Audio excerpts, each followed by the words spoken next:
welcome to Ask for Candy, 101 ways to make your love and your life sweeter. I am Candace Harper, lovecoach.com, honey.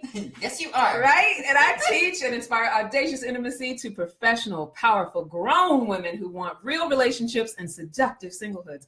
I always say dating and relationships can be hard, but love is easy. And you are listening either in the TuneIn app on your smart device, or you're in the garden. What better place to talk about love than in the garden on Armed Radio Global? Or maybe you are tuning in live here. I see Dave just joined. You're tuning in live here on Facebook, which means you're going to be able to talk to us. Right? Did Liz come in? What's up, Liz? Hi, Liz.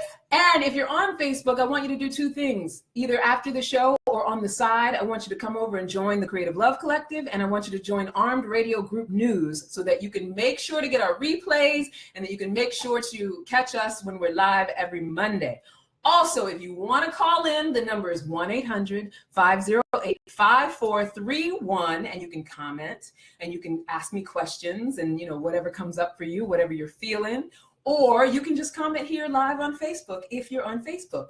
Now, those of you who've been around and come around and have come back every Monday, thank you. I love you. I love you for being here, whether you're listening out there in the world or you're here on Facebook with us. As you know, I'm Candace Harper, Love Coach. And I'm adding .com, everybody, because I renovated my website. Thank you. Thank you very much. And it's looking beautiful. And I want people to go to it, CandaceHarperLoveCoach.com. Nice. My talent is conversation. My passion is personal growth. And my purpose is to teach and inspire radical self-acceptance in myself and others so that we can all have our best possible love life. Who doesn't want that? I know I do. Don't you, Beth? Kidding? Yes, I do. And for everybody who's listening, my friend Beth Rooney is here. Woo! I'm so happy to be here. Right? She's my special guest tonight. She is a photographer, a TV production specialist expert, someone who knows what goes on backstage, right? I have my own production company. I worked in the business for about 25 years. Okay. I guess you could say I'm an expert. I say expert. 25 years, I say expert. Yeah, definitely. Or crazy. You know what? It's right? like, how do you not be an expert and be crazy, or be crazy and be an expert at being crazy? Whatever. I think the path it takes to get to be an expert can make you crazy, right? She's also a Reiki healer, right? Mm-hmm. And a psychic goddess. And she'll tell you more about that later. Beth, talk to the people. Let them know who you are, how you came to all these things. I'm doing awesome. Oh, my God. Yeah. I've just always wanted to be an artist, ever since I was a little kid. And I guess that kind of took me on all these different journeys. And then being a baby of the 70s, I kind of was plopped in front of the TV as a child. So that was where the TV aspect came in. Because I'd watch all these amazing shows. Yeah. I wanted to be a Brady. I wanted to be the Partridge Family. I wanted to play guitar. I wanted to hang out with, Lori and all Keith of them. Danny. It was like, Danny, I wanted him to be my little when he was crime. Yeah. Because he was just always up to no good. Yeah. So I was a victim of the 70s TV shows and pretty much 80s. And then I just said, I want to work in TV. I told my parents that when I was, I think, 4th or 5th grade, I wanted to be a commercial artist. Wow. And they're like, why did you say that? I wanted to be a commercial artist because I could put the avenue of TV with art and I could get them both done at the same time. Yeah. But I never really had a direction because, you're an artist and that kind of... We have a hard time having direction. Exactly. Here's a camera. Let me pick it up and become a photographer. Right. And, my father inherited about 10 cameras from his aunt, and then I ended up getting one of them by default. And when you're 6 or 7 and you get a camera handed to you and keep the strap on, do good. Okay, cool. So you can't not be good when you've been doing it for a million years pretty much. Right. And then everything else, just spiritual path brought me like Reiki healing, and I see dead people. I've seen them since I was little, so that kind of brought me into Were you like the little kid in The Sixth Sense at first? Were you like no, because I didn't hold breath. I didn't think it was wrong. I'm seeing all of this and I'm thinking that that's how everybody else sees it. And then my mother was a genius because her grandmother, and then I'm finding out that her mother and my mother were also psychic. Okay. It's like I'm pulling it out of my family. No, nothing was ever out of the ordinary. No. But now, and grandma used to read tea leaves and this one used to talk here. So my mother, rather than discourage when I would say things, she would encourage it. Yeah. So what did that person say to you? And meanwhile, she knew it was my dead aunt or a dead person that she knew. And, this person said this, that, and the other thing. And she knew my daughter doesn't know this stuff. And she's saying it. So she goes, there's something a little different. Yeah. So I just thought that was normal. Oof. Yeah. I'm glad that my family's not psychic. I don't think anybody in my family is psychic, and I'm glad. They already know too much stuff. Like, I come from a family of know-it-alls. We don't need to know anything ethereal. Like whatever's in reality, let me stick with that. I believe it. I totally believe it. So now, today, you are here for so many reasons. We are going to talk about, okay, so you guys who come in, you know that this show is all about lively conversations about different topics relating to love and relationships. And sometimes I have special guests like my friend Beth today in games and activities. We always get a chance to laugh or cry or just learn something new. That's what we're here to do. And that is why this is a conversation. So before we talk about the topic of today, I just want to let everybody know, I see Denise joined, I see Peggy, I see Donna, all of you who have come in, and those of you who are coming in, those of you, right? Thank you for being here, number one. And number two, just know that this is a convo. You can interact with us. We are both talkers, and we'll both talk a lot. And we've known each other for We've known each other for a very long time. We haven't seen each other forever. It's true. Like all the TV years and all, like, so much missed time. But here's the thing. We're not here to like shame each other, shame our love situation. Our only intention is to create audacious intimacy, seductive singlehoods, and healthy relationships. So feel free to join the conversation and talk about what's going on with you. Tonight, we are talking about turning a soul-crushing, abusive relationship into a loving, safe, and passionate love life. How does one do that? I see Angela. Angela and Drew just joined. Angela, what's up? Do I know Drew, my love. I don't think you know Angela. Angela is one of my Facebook friends and also a client. So I have different people who are like from different stages of life who join in on the Facebook. We never know. I love this. But because we're doing this, we're all friends, right? So now you know Angela. You can say what's up to Angela. Loving it. Beth, Angela. So good Beth. to meet you. So what we're going to talk about, like I said, soul-crushing abusive relationship into a loving, safe, and passionate love life. Now, here's the thing about this. You know that I am all about, what is possible in our lives, right? So if you're currently in an unhappy or abusive situation, what we're going to be talking about is how do you change that around? Whether it involves that other person or not is irrelevant. Like whether that means that you're turning around the relationship that you have or getting out of it and getting into a new one that works for you after you take some time off. Like that's sort of the thing that we're focusing on, is how do you release whatever you're attached to in being in this abusive situations. A lot of times it's money. Sometimes it's concern for like, what am I going to do? Like, where am I going to live? What am I going to do with my kids? All that stuff. Like whatever you're attached to, what we're going to be talking about is how it is possible to turn it around and get out of something that's not working, or if something is not hasn't crossed the certain boundaries, being able to turn that around in 180. We're talking about how you can transform your love life as a whole. And if you do get out of an abusive relationship, what you do in the interim. The amazing thing about Beth, and the reason that I brought her on, is that she is a perfect example of what I talk about all the time, which is how you go from being in the thick of an abusive relationship, the time that's in between after you get out of an abusive relationship, and then actually find an amazing love life with a partner in crime who's somebody that you would choose for yourself and have a completely different experience. Beth has lived it. She has lived it. Now I'm in the stage right now of being in the interim of it, and it's a beautiful, beautiful place to be. I love being there. Wait till you're where I am. Right? I know that's going to be cool. So I'm excited for that too. But we're going to talk about, I'm going to ask Beth some questions. Beth is going to tell us about her trajectory and kind of how it, wherever you want to start as far as the abusive relationship was concerned, and, what the sort of pathway was. Take it away, my love. All right. So I'm going to give you the quick and the short, which Beth's stories are really not. So so basically I was married before. This is my second marriage. I was married before. It was a relationship that was about 7 or 8 years of dating. No, actually it was 5. I'm reversing it. 5 years of dating and then 7 or 8 years of marriage. My ex-husband, I just want to put on the side because I actually am friends with my ex-sister-in-law on Facebook, so you never know, she might be watching. I do not own. Yeah, I'm not bashing. I'm not bashing. I do own my 50%. At the time of my relationship, my ex-husband was not owning his 50%, and I did everything from therapy for myself. I was under psychiatric care when I was a teenager, in my 20s, with him in my 30s, group sessions, and also marital sessions because it got so bad. He had issues with drugs. This is a known fact. There's also some lying. He didn't cheat on me with the woman, but it was just like the cheating was happening to our relationship because he was using drugs. And there was like things going on within his family that he was concentrating on. His brother ended up passing away due to an overdose. So there was a lot of issues that he wasn't facing and or confronting or dealing with. And he just shut down. Here, I'm taking the drugs, and then our relationship fell apart. And it did. It got emotionally volatile. It got on at the very end, I told him I was leaving him. I'm not going to say it. I was at my grandmother's funeral. I asked him for the divorce at my grandmother's funeral because he called me the C word and the B word. At your grandmother's funeral. That was it. So it was 2 years of me trying with the therapy and so many other alternatives. I had senior citizen neighbors that had been married for like, I don't even remember how many, 60 something years. I would go and talk to them and say, how are you keeping it together? How did you get through the hard times, the bad times when he didn't have a job or, you guys were struggling?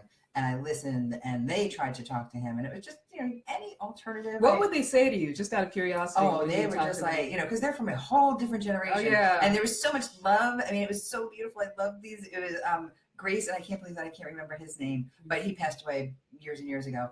And they were just like, something? You married for better or for worse, and that's how we were raised. Oof. There was no alternative. Yeah. So no matter what the case was, she's here, she's raising the family, she's making the food. And yes, if I didn't have the job and I wasn't bringing home the bacon, I went out and I got it.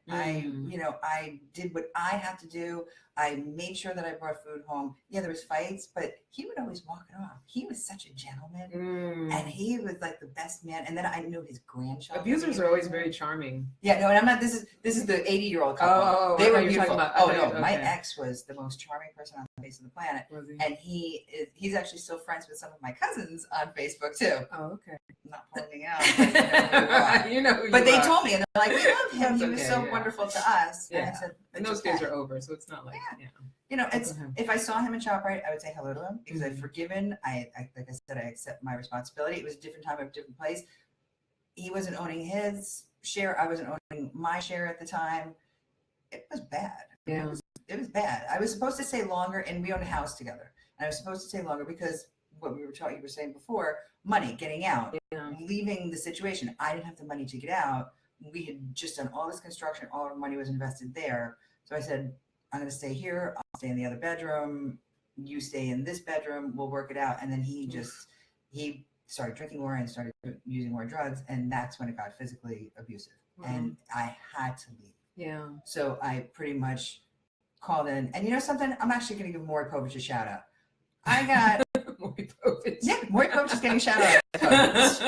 You're talking abuse. My hands is my true story. Maury Povich found out because I was in the process of leaving, and my parents said that they would give me money. We understand that you're in a bind, and then they paid whatever income tax it was, and it was a huge payment, like $15,000, and they couldn't give me all the money to get an apartment. And Maury had come to me a week before and said, what do you need? A lawyer, money, a shoulder to cry on. I'd worked for Maury for about 15 years at this point. And I said, Maury, I'm good. But I went back to him a week later and I said, I'm sorry, I need $1,500 to finalize an apartment. Yeah. You don't need $5,000. You don't need $10,000. Don't worry. I just need $1,500. Honey? I'm good. 3 weeks, my income tax return is coming back. But yeah, thanks. And 3 weeks later, and he hugged me and he put it in my back pocket and he ran away from me. It was really cute and adorable. And then I got my income tax return. And 3 weeks later, I put it in the 104. It was like 120s and the rest in hundreds. And I shoved it in his back pocket. I gave him a hug and I ran away. And he said, that was my gift. And I said, you're not my dad. You're my boss. And I love you and I respect you and thank you. And so, in times of need, you're going to see there's going to be people out there that you're never going to expect. I never expected Maury Povich to be my saving angel at a time that I was desperate. And I needed to get out of the house because this man laid his hands on me and he hurt me. Yeah. And to be honest with you, he ended up breaking my nose. It was something I had no idea. How did I not know? And it was something where he did not hit me. We were arguing and he had my hands and I was pulling back from him and I kept on saying, let me go.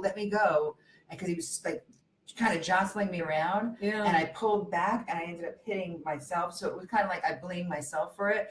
But had we not been there, that wouldn't have Yeah, happened. like, yeah, no. Yeah, That's it's what- and crazy. that's what we do. So I'm that girl. I've been there. I've been through. So I know what it's like to be in that relationship where your ego, I wasn't even telling my friends. You didn't know that. You've known me forever. Yeah. Half my friends don't know that. Yeah, You know, yeah. it's just one of those things that you kind of hide the secrets and you bury it and you put the happy face on and you do what you have to do. And Right. the C and the B word day with the grandma's funeral, that was the day before Thanksgiving. And Thanksgiving, I went and I got out. That was the straw. I hung out with my parents and I said, I'm officially getting a divorce. And that was the start of like, okay, the cord has been cut and now let's figure something out. So you mentioned something that I talk about a lot, and I love that you said this, because I do think, I mean, you know, and having been in an abusive relationship too, it's like one of the hardest things to do is to see yourself like, like just getting out of it and walking away, because you're so busy like, okay, I got to take responsibility for how I did and what I did. And, you know, he's troubled and he's going through this. And what would I look like if I just walked away from him? Like all that story, right? But I honestly do believe that when we do, like when that switch goes off, like you said, the straw that broke the camel's back, when he's calling you names and stuff like that at your grandmother's funeral, when that switch goes off, it's like all of a sudden, it's like you align with the universe, and the universe says, here's Maury Povich to offer you some money to help you do this. It's so true. true. I mean, everybody doesn't know Maury Povich, but the universe will give you the things you need the moment you get aligned with taking care of yourself again. It's so true. You know, and not, not compromising And yourself. were you one of the ones who was privy to my amazing apartment on the beach in the Bronx? No, I heard about it. I remember you talking about Liz, it. you know about the apartment. She came and shot my closet when I was downsizing and moving in with my now husband. Yeah. But I'm not even kidding you. I am working New Year's Eve in the city because I was delving into work so that I wouldn't, you know, the idle hands or the devil's tools. Yeah. So I was trying to work as much as I possibly could. I'm at work at this point. I'm going through the paper. It's the night shift. I'm working. It's like 10 o'clock. And I see an ad for an apartment in the Bronx. And it's a beachfront apartment.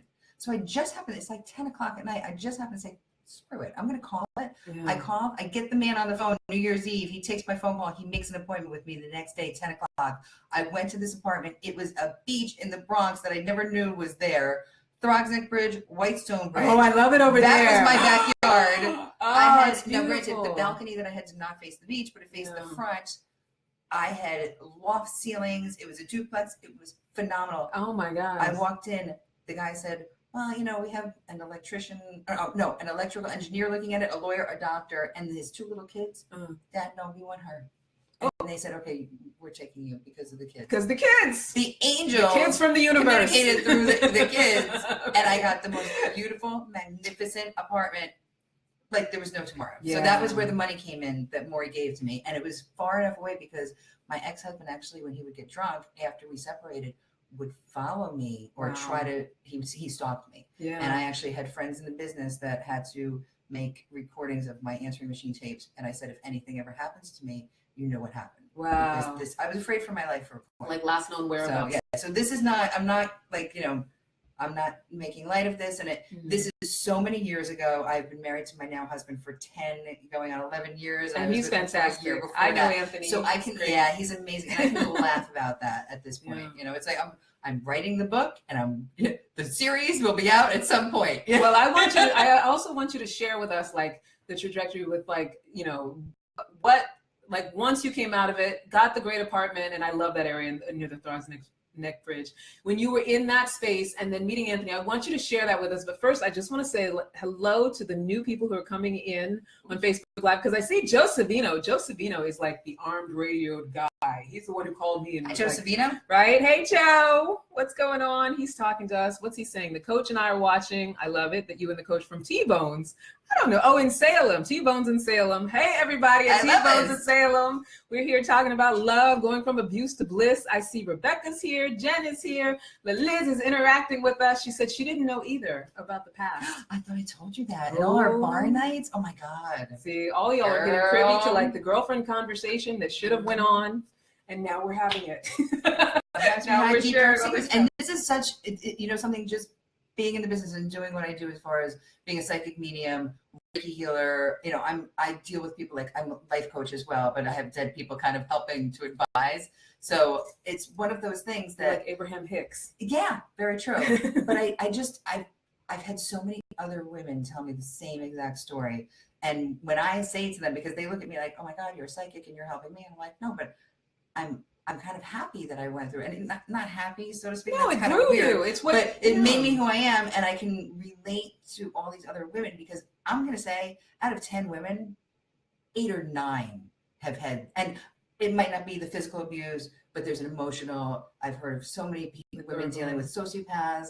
And in this day and age too, it's a very hard, it's a very hard situation for single women to be dating, because it's just, it's a sex-driven environment where people really aren't looking for relationships anymore. It's just sex. So that's another thing. Yeah, definitely. Now, here's the thing too, because we're going to be talking about this abuse thing, and obviously we're women, so it's from a female point of view. But what I do want to say, because I always want to give this disclaimer, and some women they get a little upset when I do this, because I don't believe in victim blaming or shaming or anything like that, but I always want to remind that for all the men that we talk about that are abusers, that have these issues or whatever, that we know that there's also a ton of men out there who are wonderful and sweet and providers and, great with kids and good fathers and doing what it is that, is aligned with their better selves. So, I don't want anybody like reaching out to me, sending me any emails that we're man bashing or anything like that. I love men so much. It's not even funny. And thank God my husband, Anthony, and I can't even say my new husband because he's my husband. But no, you guys got like a decade. But yeah, I mean, but it's, thank God he understands. My best friend for life is a guy. Like I've known him since I was about 14, 15 years, and the majority of my friends are men. Yeah. So I get it. And especially in you work mostly with men. I remember from TV, we used to always work with all men. There's very few women backstage. I'm the only woman on the floor, and occasionally I'll have a female audio person come in. Yeah, and, but otherwise I'm working with about 30 men, and I'm in charge. And they're all great guys. I love them. Crew guys in TV are fantastic. Something though, I have to admit, there have been situations. I'm just going to sidebar for a second. I have 3 sexual harassment situations that I dealt with in the TV industry from people that were on camera. And then I have one of, people, it's like, a bunch of different people that I work with. Yeah. I've had penis pictures sent to me. What? Unsolicited? Yep. Crazy. Like the getting drunk and where I've gone in and the next day and said, well, it was wonderful for you to send me your picture of your penis. I'm going to be showing this to every single person that I work with right now. And this is way before this whole thing. I would rather shame you. And I dealt with it my way, and then they're like, "Oh God, I'm so embarrassed." Yeah. I'm going up to like, "Oh, excuse me, hey, did you see this?" And then they would see the phone like, "Oh God, penis, that girl now." And then the girls, I would do it on purpose, because then all the girls that I worked with, for the guys, there was about 3 or 4 in the industry of 20 years that have done this to me, that they would be looked at differently. Like, no, you're disgusting. Yeah, shame on you. Oof. I don't understand. Like, I don't know. The guys who send unsolicited penis pictures, I don't know who told you guys. Like, if any of you are listening, let me just put this out there. If this woman has not already seen your penis in person because she wanted to and chose to and has like been with it and sucked on it and been on it, don't send her a picture of it. And you're not going to win her over. This generation, I swear to God, I'm going to work these days. We just head off from my job for a week. I work over at the Today Show. So I walk back in after a week off. There's guys that I love. I've been with them for 6 months, 7 months, and there's some that I've known for 20 and 30 years, whatever the case may be. And everybody's like, hey, Beth. Hey, Beth. So I'm going, come here. I haven't seen you in a week. Give me a hug. Give me some sugar. But you're like, so don't send me a penis pic. Yeah. Let's be friends. Yeah, exactly. All right, now we're way off topic. I know, right? I want us to get back onto, so you had your in-between time. Now you're in like recovery mode. You're in your great apartment in Throgs Neck. And what happens after that? I just started grounding myself. Yeah. And drinking. Okay. I swear to God, I told you I wasn't going to lie. No, that's good. So I went out on a bender, and then in between benders, because I had, like I told you guys, I lived on a beach, and my landlord and his wife and their 2 children were beautiful, and they gave me carte blanche. My landlord worked so much that they were never home, so I was on the beach just walking it all the time, bare feet. And I'm not kidding you. I did. I went down the shore for the summer, and I had fun. And I went out with dates, and I had the best time. And you know something? It was on my terms. It wasn't like I was going out with all these people and having sex. Yeah. I was like, oh no, Now I am empowered. Yeah, you want to spend $1,500 on me in one night on a date? Well, thank you very much. You can kiss me on the cheek. This is lovely. Had a great time. Okay. So it was getting to know me